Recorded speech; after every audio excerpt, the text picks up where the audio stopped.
So in this segment, we're going to be discussing number 10 concedes that post-Brexit checks played a role in the Dover traffic chaos. So Downing Street conceded the, quote, new processes, end quote, brought in after Brexit played a role in the days of chaotic travel queues at Dover, one day after Braverman, the Home Secretary, was accused of denying it was a factor. So these are not new processes. This is the fun of being a third country and getting your passport stamped, which takes time.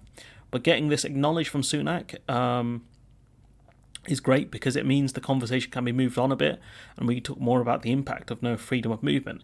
It also undermines Braverman, who blamed the French, so a double win because no one likes Braverman. Common Braverman L.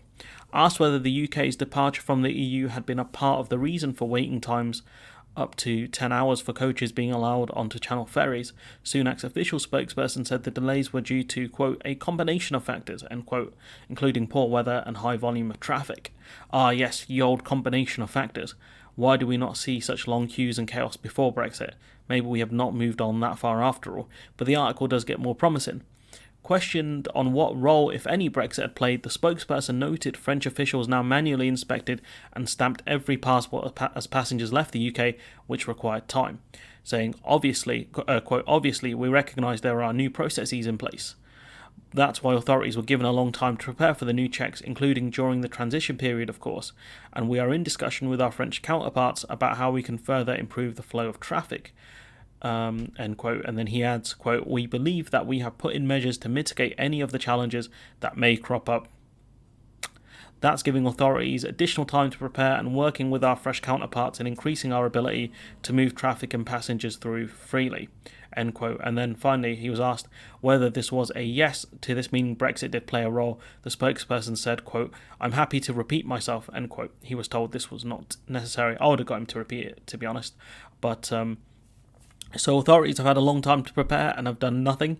They even had time, COVID added more time, which delayed travel to France, at least mass travel, compared to what we're seeing now with the coaches. There's been no expansion to add more booths to the port, no deal with the French to add extra staff to help. The French won't do this out of the kindness of their own heart because it costs them money to have staff in Dover, because these are French border officials. So what have they done, what has the UK actually done to help people going via Dover to France? Because I've seen very little evidence to say they've actually done work on the Dover port in order to expand it. The French did ask us if we wanted to expand it, and we said no. So here we are now. Braverman said operations at the French border had been, quote, very good, end quote, since Britain exited the EU. Have they, though? We've seen, consistent queues. Can they explain what failure looks like? I'd love to know what failure would look like here. Maybe visa checks. We have seen haulage companies just keeping their lorries empty as they leave the UK in order to avoid the checks. That has a knock-on effect on exports, but imagine if they weren't empty. We'd see even longer queues. She's delusional. She told Sky News' Sophie Ridge on Sunday, quote, I don't think that's fair to say this has been an adverse effect on Brexit.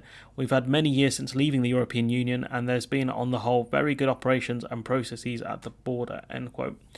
There's been constant delays at the port of Dover, Braverman. Got news for you, Chief, especially around peak times of the year. If the economy does start to grow and exports increase, we'll see even more queues, longer ones. Fact is, her arguments were undermined by her own party leader. That's embarrassing. Later, speaking on the Laura Kuenssberg programme, Braverman denied the situation at Dover would repeat itself and blamed, quote, bad weather, end quote. Her comments prompted ridicule, with the Liberal Democrats' Home Affairs spokesperson Alistair Carmichael saying she was, quote, in complete denial, end quote. They said, I think it's Braverman saying, quote, we're working with the Kent Resilience Forum, who are responsible for plans, operation decisions to cope with the potential for disruption and high volumes of traffic. We're working with port authorities, the operators, the French government to keep any potential disruption to a minimum, end quote. And you're working with the forum to do what exactly? We knew the port of Dover was going to get clogged up due to the checks. What have you done to mitigate that? Just talking does not solve anything. We need actions. Actual border expansion, more staff in the booths, etc. Because if you think it's bad now, wait till the ETIAS system is put in place, because those biometric checks will add even more time. No doubt they'll blame the magical March winds that kick in as soon as Easter break starts. That's what they did last year as well, and this year. Can the media actually do its job and call us out? Why is it as soon as Easter break starts, there's a huge, storms and all sorts of wind? The stuff that sunk the Mongols when they tried to, the Mongolians when they tried to invade Japan. Like, they're making out like we're seeing those kind of storms here, like a miracle storm appear, once every March. It's just wild, and they keep getting away with it. Every year we'll keep saying this, because I think people will still keep going via the port of Dover.